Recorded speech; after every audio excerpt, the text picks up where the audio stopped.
Renungan pada hari ini diambil dari Injil Yohanes. Demikian firman Tuhan yang disampaikan di dalam Yohanes 7 ayat 44 sampai 49. Beberapa orang di antara mereka mau menangkap dia, tetapi tidak ada seorang pun yang berani menyentuhnya. Maka penjaga-penjaga itu pergi kepada imam-imam kepala dan orang-orang Farisi yang berkata kepada mereka, "Mengapa kamu tidak membawanya?" Jawab penjaga-penjaga itu, "Belum pernah seorang manusia berkata seperti orang itu." Jawab orang-orang Farisi itu kepada mereka, "Adakah kamu juga disesatkan? Adakah seorang di antara pemimpin-pemimpin yang percaya kepadanya atau seorang di antara orang-orang Farisi? Tetapi orang banyak ini yang tidak mengenal hukum Taurat, terkutuklah mereka."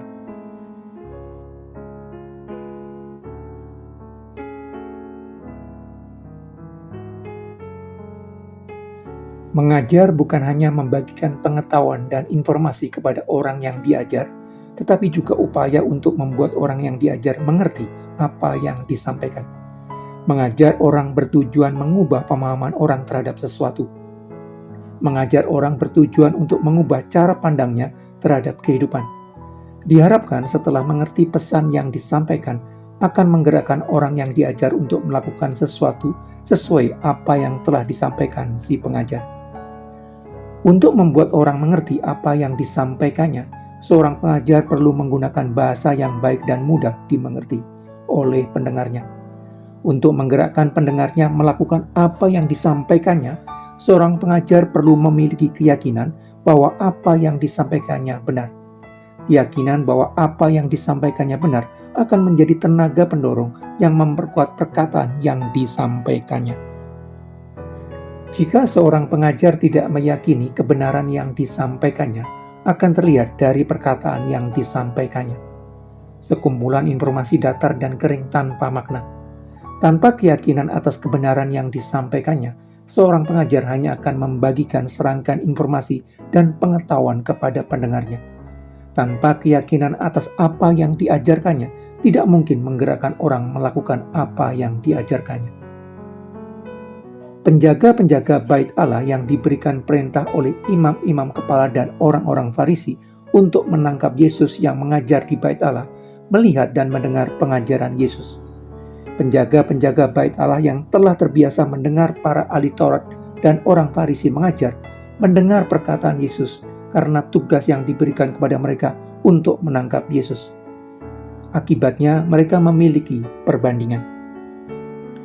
Dua perbandingan situasi itulah yang dialami oleh penjaga-penjaga bait Allah yang mendengar pengajaran Yesus Kristus dan pengajaran ahli-ahli Taurat mereka.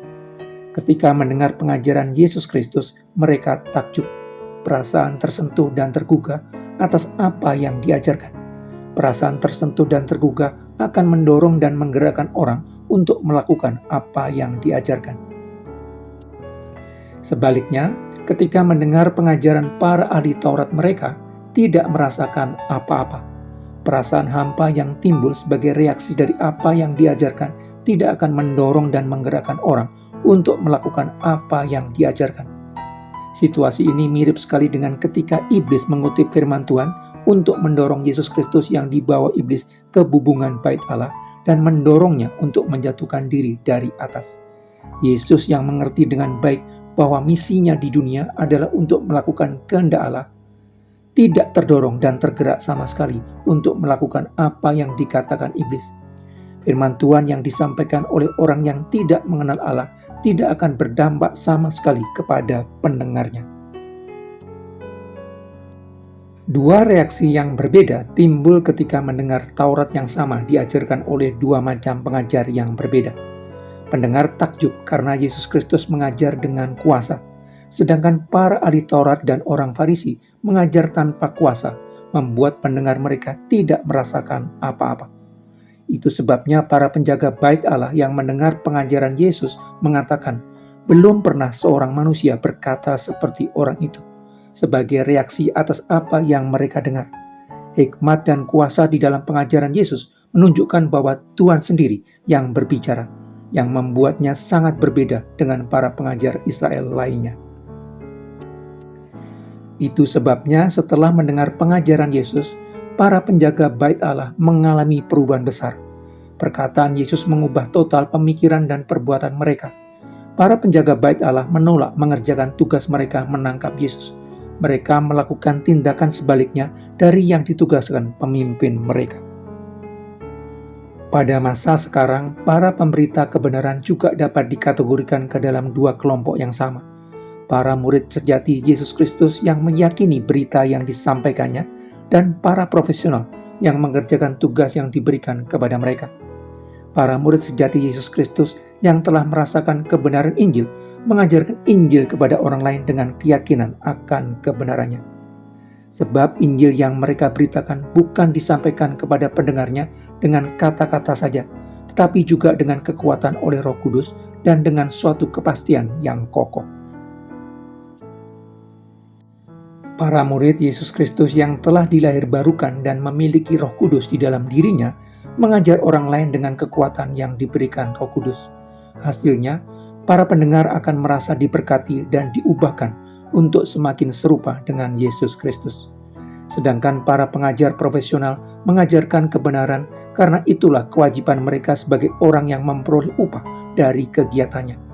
Karena itu pengajaran mereka tanpa kuasa, datar dan kering. Mencermati para pengajar kebenaran di dalam lingkungan orang percaya perlu dilakukan untuk menghindarkan diri kita dari para pengajar yang tidak mempercayai apa yang mereka ajarkan. Para pengajar yang tidak mempercayai apa yang mereka sampaikan hanya menghasilkan orang-orang yang juga tidak mempercayai apa yang mereka dengarkan. Pengajar seperti itu harus ditinggalkan.